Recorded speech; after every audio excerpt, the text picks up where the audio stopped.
Assalamualaikum dan selamat sejahtera. Apa khabar murid-murid? Diharapkan semua murid dalam keadaan sihat sejahtera. Saya, Cikgu Afan akan mengajar kalian subjek Bahasa Melayu yang bertajuk Bahaya Ribut Petir. Untuk pengetahuan murid-murid, tajuk Bahaya Ribut Petir ini terdapat pada muka surat 150 dalam buku teks Bahasa Melayu tahun 6. Diharapkan semua murid sudah pun bersedia untuk mengikuti pembelajaran pada hari ini.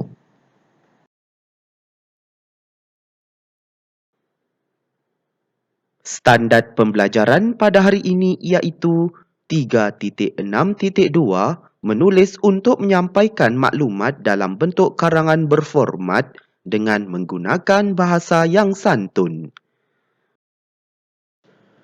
Standard pembelajaran pada hari ini iaitu 5.1.5 memahami dan menggunakan pelbagai jenis kata adjektif, kata adverba, kata penguat dan kata penegas mengikut konteks dengan betul. Objektif pembelajaran pada hari ini iaitu pada akhir pembelajaran dan pemudahcaraan, murid akan dapat menjelaskan dan menggunakan pelbagai jenis kata adjektif dan kata penguat mengikut konteks dengan betul dalam sebuah penulisan Bahaya Ribut Petir. Kedua, menulis sebuah penulisan imajinatif dengan bahasa yang menarik mengenai bahaya ribut petir. Kriteria kejayaan pada hari ini iaitu murid berjaya menjelaskan dan menggunakan pelbagai jenis kata adjektif dan kata penguat mengikut konteks dengan betul dalam sebuah penulisan Bahaya Ribut Petir. Kedua, murid berjaya menulis sebuah penulisan imajinatif dengan bahasa yang menarik mengenai bahaya ribut petir.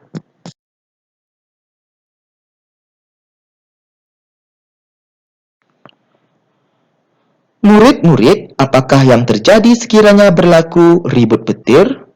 Ya, tentunya murid-murid dapatlah menjelaskan kesan daripada ribut petir ini dengan melihat gambar yang telah Cikgu Afan tunjukkan di sini. Iaitu gambar yang pertama di sebelah kiri menunjukkan sebatang pokok yang sangat besar dan tinggi telah pun tumbang dan menghempap bumbung rumah di situ. Pastinya akan menyusahkan penghuni rumah tersebut kerana mahu mengalihkan pokok tersebut dengan cara memotongnya terlebih dahulu. Pastinya akan menelan kos untuk membaiki rumahnya di situ. Seterusnya kita lihat gambar yang kedua di sebelah kanan itu menunjukkan sebahagian daripada rumahnya itu telah pun roboh ataupun tumbang kerana disebabkan oleh angin ribut yang sangat kencang. Pastinya penghuni rumah tersebut turut membelanjakan kos untuk membaiki rumahnya itu. Seterusnya gambar yang terakhir itu menunjukkan sebuah rumah yang turut menjadi mangsa angin ribut, iaitu zinc di rumahnya itu sudah pun diterbangkan. Sungguh kasihan ya murid-murid, risau sekiranya kalau berlakunya hujan, memanglah akan menyebabkan di dalam rumahnya itu basah dan pastinya ia turut memerlukan kos pembaikan rumah tersebut yang sangat tinggi. Oleh itu, murid-murid dapatlah memahami mengenai kesan ribut petir kepada kehidupan manusia dengan sebaiknya.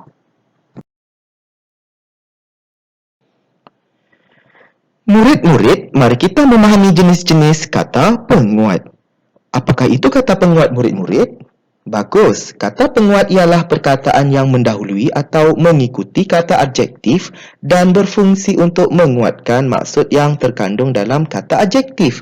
Oleh itu, dapatlah kita fahami bahawa kata penguat ini berperanan untuk menguatkan lagi maksud kata adjektif. Ya, pastinya kata penguat ini boleh berada di hadapan iaitu mendahului dan juga boleh berada di belakang ataupun mengikuti apa? Kata adjektif. Ya, betul. Contohnya di sini Cik Afan sudah sediakan jenis-jenis kata penguat iaitu kita lihat yang pertama kata penguat hadapan. Maksudnya di sini kata penguat hadapan mestilah berada di mana? Bagus, mestilah berada di hadapan ataupun mendahului kata adjektif. Contohnya paling. Contoh ayat ataupun perkataannya dia paling cantik. Kan? Jadi sini cantik merujuk kepada kata adjektif. Paling merupakan kata penguat hadapan. Seterusnya agak. Agak apa? Agak kacak. Ya. Seterusnya terlalu. Terlalu apa? Terlalu perlahan. Seterusnya cukup. Cukup apa? Cukup masin. Kan? Lauk pauk itu cukup masin. Dan di situ kurang. Kurang apa? Kurang cantik ataupun kurang lawa. Seterusnya kita lihat lagi kata penguat bebas. Kata penguat bebas ini merujuk kepada perkataannya bebas digunakan, iaitu bebas berada di hadapan ataupun di belakang kata penguat tersebut. Contohnya sangat di sini. Contoh ayatnya, budak lelaki itu sangat bising. Ataupun murid boleh ubahkan perkataan itu di belakang bising. Contohnya, budak itu bising sangat. Maksudnya bebaslah. Boleh berada di hadapan ataupun di belakang kata adjektif. Seterusnya amat. Amat apa? Amat pandai. Seterusnya sungguh. Sungguh apa? Sungguh kuat. Sungguh kuat. Jadi di sini Cikgu Afan sudah memudahkan murid-murid dengan membuat singkatan perkataan di sini iaitu SAS supaya murid dapat ingat kata penguat bebas iaitu S sangat, A amat, S sungguh. Dan yang terakhir iaitu kata penguat belakang. Maksudnya kata penguat belakang ini mestilah mengikuti ataupun berada di mana? Bagus, berada di belakang kata adjektif. Contohnya sekali. Sekali. Jadi contoh perkataan yang kita boleh gunakan sekali iaitu gemuk sekali. Kan? Jadi mestilah berada di mana sekali tu? Bagus, mestilah berada di belakang kata adjektif gemuk. Seterusnya benar. Contoh perkataannya pandai benar boleh ataupun kemas benar pun boleh. Nian.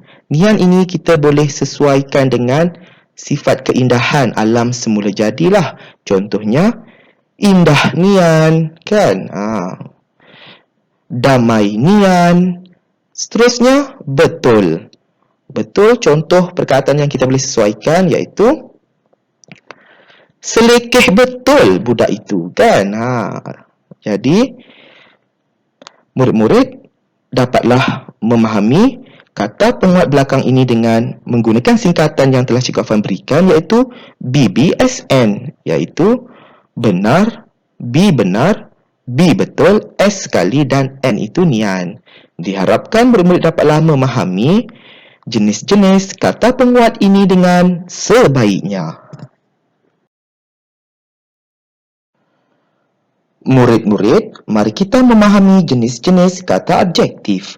Di sini Cikgu Afan sudah sediakan maklumat mengenai jenis-jenis kata adjektif iaitu adanya 9 jenis. Oleh itu kita lihat jenis yang pertama merujuk kepada keadaan. Contohnya lambat dan juga sesak. Seterusnya warna. Jenis kata adjektif warna ini seperti merah, gelap dan ada warna-warna lain lah, putih, biru kan. Cikgu bagi beberapa contoh saja. Seterusnya, jenis kata adjektif iaitu ukuran. Contohnya, panjang dan juga pendek. Kemudian, jenis kata adjektif bentuk. Contohnya, lonjong dan tirus. Kemudian, jenis kata adjektif waktu. Contohnya, siang dan juga subuh. Lagi di situ, jenis kata adjektif jarak. Contohnya, hampir dan jauh. Kita lihat lagi di situ, jenis kata adjektif cara. Contohnya, gelojoh dan juga tertib. Seterusnya, jenis kata adjektif perasaan. Contohnya, bangga dan tenang. Dan akhir sekali iaitu jenis kata adjektifnya panca indera. Contoh perkataannya masam, bising, tengik dan kacak. Diharapkan murid-murid dapatlah memahami jenis-jenis kata adjektif ini dengan sebaiknya.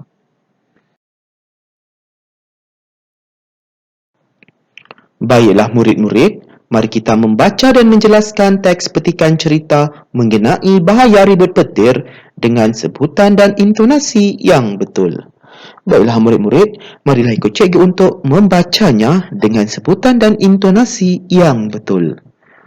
Angin malam yang dingin menderu masuk menerusi tingkap yang terbuka. Sarmila yang sedang berbaring di atas katil pingkas bangun kerana mahu menutup tingkap biliknya. Sewaktu mahu menarik daun tingkap yang terkuak, Sarmila sempat mendongak ke langit. Dalam samar-samar cahaya bulan, kelihatan awan hitam cumulonimbus sedang berarakan. Sekali-sekala, panahan kilat menerangi suasana langit malam. Setelah menutup tingkap, Sarmila kembali ke katil lalu meneruskan pembacaannya. Baiklah murid-murid, sebentar tadi kita telah pun membaca sebahagian daripada kisah Sarmila yang sedang membaca buku di atas katilnya pada waktu malam. Dia terpaksa menghentikan pembacaan bukunya tersebut buat sementara waktu kerana dia mahu menutup tingkap biliknya.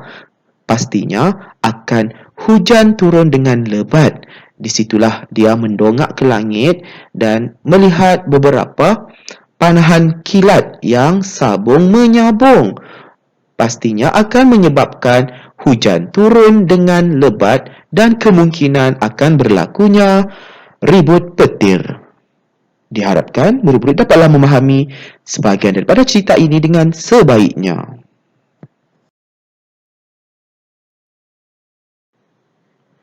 Baiklah murid-murid, mari kita membaca dan menjelaskan teks petikan yang dibaca oleh Sarmila dengan sebutan dan intonasi yang betul. Ribut petir merupakan fenomena alam yang biasa berlaku di negara kita. Ribut petir ditakrifkan oleh Pertubuhan Kaji Cuaca Sedunia WMO sebagai kejadian nyahcas elektrik secara tiba-tiba yang menghasilkan lintasan cahaya iaitu kilat dan bunyi guruh. Ribut petir berpotensi untuk menghasilkan hujan lebat, kilat sabung menyabung dan biasanya angin kencang. Di Malaysia, fenomena ini biasanya berlaku sepanjang tahun dan lazimnya berlaku pada waktu petang dan awal senja. Sewaktu kejadian ribut petir, kita perlulah sentiasa berwaspada untuk menghindarkan malapetaka. Hentikan semua aktiviti luar apabila mendengar guruh di langit. Jangan tunggu sehingga berlaku panahan petir, barulah kita mahu mencari perlindungan. Apabila kedengaran bunyi guruh, hal ini bermakna bahawa kita berada dalam lingkungan kawasan panahan petir. petir dapat bergerak antara 16 km hingga 19 km ke hadapan sebelum ribut melanda. Baiklah murid-murid, sebentar tadi kita telah pun membaca teks petikan yang dibaca oleh Sarmila, dan di sini dapatlah kita fahami bahawa ribut petir merupakan fenomena alam yang biasanya berlaku di negara kita, dan ribut petir ini dapatlah ditakrifkan ataupun diberikan maksudnya oleh Pertubuhan Kaji Cuaca Sedunia ataupun WMO, iaitu kejadian ribut petir ini merupakan nyahcas elektrik secara tiba-tiba yang menghasilkan lintasan cahaya, iaitu kilat dan bunyi guruh. Pastinya di sini ribut petir akan menghasilkan hujan yang sangat lebat dan menyebabkan kilat sabung menyabung dan disertai dengan angin yang sangat kencang. Oleh itu, apabila berlakunya ribut petir, kita hendaklah berhati-hati dan seelok-eloknya kita masuk ke dalam rumah untuk berlindung. Pastinya ribut petir ini akan membahayakan kepada sesiapa sahaja yang berada di luar rumah. Oleh itu, diharapkan murid-murid memahami teks petikan ini dengan sebaiknya. Seterusnya, mari kita membina ayat dengan menggunakan kata penguat dan kata adjektif yang sesuai berdasarkan maklumat satu ke dalam jadual mengenai bahaya ribut petir. Baiklah murid-murid akan membina ayat dengan menggunakan kata penguat dan juga kata adjektif yang telah disediakan dalam buku teks. Jangan risau, Cikgu Afan sudah pun membantu murid-murid dengan menjelaskan kata adjektif berserta dengan kata penguat dalam bentuk jadual ini. Oleh itu kita lihat perkataan yang Cikgu Afan sudah sediakan, iaitu sungguh cemas. Lihat di situ ya, sungguh cemas. Sungguh ini merupakan kata penguat bebas dan cemas ini merupakan kata adjektif. Dan kita lihat contoh ayatnya di sebelah kanan itu. Sarmila berasa sungguh cemas kerana dia keseorangan di dalam rumahnya itu. Di sini Cikgu Afan tidak menggunakan kata penguat belakang selepas cemas tersebut ya. Seterusnya kita lihat perkataan yang lain. Cukup perlahan. Cukup ini merupakan kata penguat hadapan. Dan pastinya mesti berada di hadapan kata adjektif. Seterusnya kata adjektifnya di situ perlahan dan tiada penggunaan kata penguat belakang selepas perlahan itu. Oleh itu kita lihat contoh ayatnya. Bunyi kilat yang ... di luar rumahnya menjadi sungguh kuat secara tiba-tiba. Jadi murid lengkapkan ayat ini dengan menggunakan kata penguat hadapan tadi berserta dengan kata adjektifnya. Seterusnya, perkataan yang terakhir di bawah itu, risau sekali. Di sini Cikgu Afan tidak menyediakan kata penguat hadapan. Lihat di situ ya. Dan tiada penggunaan kata penguat bebas. Yang ada hanyalah risau sekali. Risau merujuk kepada kata adjektif. Sekali merupakan kata penguat belakang. Oleh itu kita lihat contoh ayatnya. Dia berasa ... kerana ibu bapanya belum pulang ke rumah. Jadi murid lengkapkan ayat ini dengan menggunakan kata adjektif tadi berserta dengan kata penguat belakang. Pastinya kata penguat belakang ini berada di belakang kata adjektif. Oleh itu, ketiga-tiga ayat ini akan membentuk sebuah perenggan dalam penulisan nanti.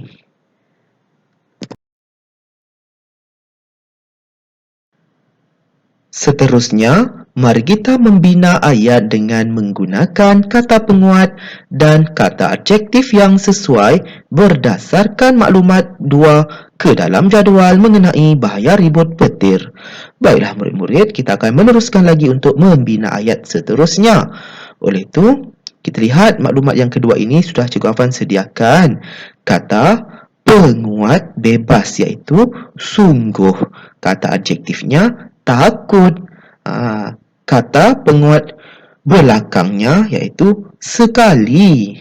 Oleh itu kita lihat contoh ayatnya. Dia berasa ... apabila terdengar bunyi guruh yang sangat kuat. Jadi murid lengkapkan ayat ini dengan menggunakan maklumat tersebut. Seterusnya kita lihat lagi maklumat yang seterusnya, iaitu kata adjektifnya kencang dan kata penguat belakang iaitu sekali. Contoh ayat, angin terus bertiup dengan ... Jadi murid lengkapkan ayat ini dengan menggunakan kata adjektif berserta dengan kata penguat belakang. Seterusnya kita lihat maklumat yang terakhir di bawah itu, iaitu Cikgu Afan sudah menggunakan kata penguat hadapan, iaitu terlalu. Kata adjektifnya bimbang dan tiada penggunaan kata penguat belakang ataupun kata penguat bebas. Kita lihat contoh ayatnya yang sesuai untuk menjelaskan maklumat tersebut. Dia ... sekiranya berlaku perkara yang tidak diingini, iaitu pokok di luar rumahnya akan menghempap bumbung rumahnya. Oleh itu murid lengkapkan ayat ini dengan menggunakan maklumat yang telah Cikgu Afan sediakan di sini. Oleh itu, ketiga-tiga ayat ini akan membentuk sebuah perenggan dalam penulisan nanti. Baiklah murid-murid, mari kita membina ayat dengan menggunakan kata penguat dan kata adjektif yang sesuai berdasarkan maklumat ketiga dalam jadual mengenai bahaya ribut petir. Baiklah murid-murid, kita akan teruskan lagi dengan maklumat yang ketiga. Lihat di situ, Cikgu Afan tidak ada menggunakan sebarang kata penguat hadapan ataupun kata penguat bebas dalam jadual itu ya. Yang Cikgu Afan sudah sediakan, kata adjektifnya iaitu lebat dan kata penguat belakang iaitu sekali. Oleh itu kita lihat contoh ayatnya. Hujan terus turun ... Jadi murid lengkapkan ayat ini dengan menggunakan perkataan tersebut. Seterusnya, Cikgu Afan sudah meletakkan di situ kata penguat hadapan iaitu cukup. Dan kata adjektifnya iaitu gelisah. Dan tiada penggunaan kata penguat belakang dan tiada penggunaan kata penguat bebas. Jadi Cikgu Afan letaklah garisan di situ, maksudnya tiada penggunaan perkataan di situ. Dan contoh ayatnya di sebelah kanan itu, dia ... di dalam bilik itu kerana bekalan elektrik terputus. Jadi murid lengkapkan ayat ini dengan menggunakan perkataan tersebut. Seterusnya kita lihat maklumat yang terakhir, iaitu tiada sebarang penggunaan kata penguat hadapan ataupun kata penguat bebas. Jadi Cikgu Afan letakkan garisan di situ. Seterusnya ada penggunaan kata adjektif iaitu panas dan kata penguat belakang ataupun kata penguat bebas iaitu betul. Contoh ayat, dia berasa ... kerana kipas di dalam biliknya itu tidak berfungsi akibat ketiadaan bekalan elektrik. Jadi murid lengkapkan ayat ini dengan menggunakan perkataan iaitu kata adjektif berserta dengan kata penguat belakang tadi. Untuk pengetahuan murid-murid, ketiga-tiga ayat ini akan membentuk sebuah perenggan dalam penulisan nanti. Baiklah murid-murid, mari kita membina ayat dengan menggunakan kata penguat dan kata adjektif yang sesuai berdasarkan maklumat keempat ke dalam jadual mengenai bahaya ribut petir. Di sini Cikgu Afan sudah sediakan maklumat yang keempat dan terdapatnya penggunaan sungguh di situ. Perkataan sungguh ini merupakan kata penguat bebas dan kata adjektifnya di sebelah kanannya itu iaitu gelap dan tiada penggunaan kata penguat belakang ataupun kata penguat bebas dalam jadual itu.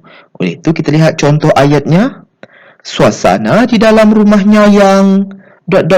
itu menyebabkan dia berasa seram sekali. Jadi murid lengkapkan ayat ini dengan menggunakan perkataan tersebut.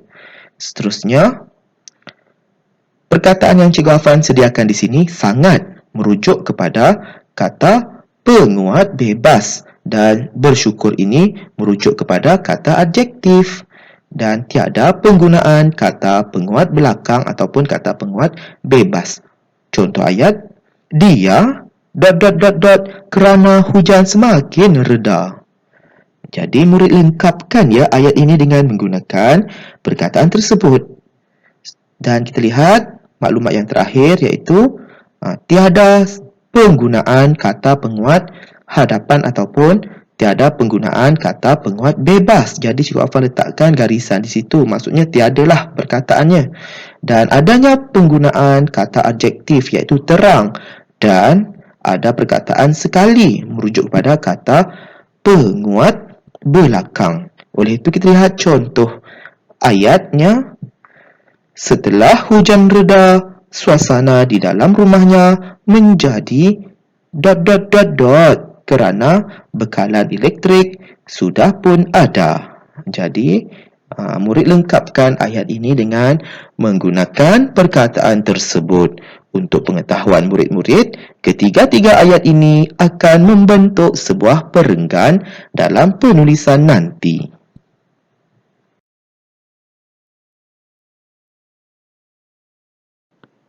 Kini tiba masanya, mari kita menulis sebuah penulisan yang bertajuk Bahaya Ribut Petir dalam buku penulisan. Sila rujuk slide aktiviti 2 tadi untuk mendapatkan ayatnya. Baiklah murid-murid, di sini Cikgu Afan sudah pun menyediakan panduan untuk menulis sebuah penulisan. Oleh itu, di sini Cikgu Afan sudah sertakan perenggan yang pertama. Di situ merujuk kepada pendahuluan. Lihat di situ. Sarmila sedang membaca buku yang bertajuk Ribut Petir di dalam biliknya. Tidak lama kemudian, awan berarak di langit bertukar menjadi sungguh gelap. Hujan renyai membasahi bumi pada malam itu. Oleh itu, murid perlu menyambung seterusnya lah. Bagi perenggan yang kedua, merujuk kepada maklumat yang pertama. Seterusnya, perenggan yang ketiga, murid dapatlah merujuknya dalam slide aktiviti kedua, iaitu maklumat yang kedua. Kemudian, murid perlu lengkapkan perenggan yang keempat dengan merujuk slide aktiviti yang kedua tadi, iaitu maklumat yang ketiga. Dan seterusnya di situ, murid lengkapkan perenggan yang kelima dengan merujuk slide aktiviti yang kedua tadi, iaitu maklumat yang keempat. Dan di sini Cikgu Afan sudah sertakan perenggan yang terakhir, iaitu perenggan keenam sebagai penutup. Diharapkan murid-murid dapatlah menyiapkan tugasan ini dengan sebaiknya. Selamat berjaya ya murid-murid. Semoga kita bertemu lagi dalam pembelajaran dan pemudahcaraan pada hari yang lain. Sekian, terima kasih.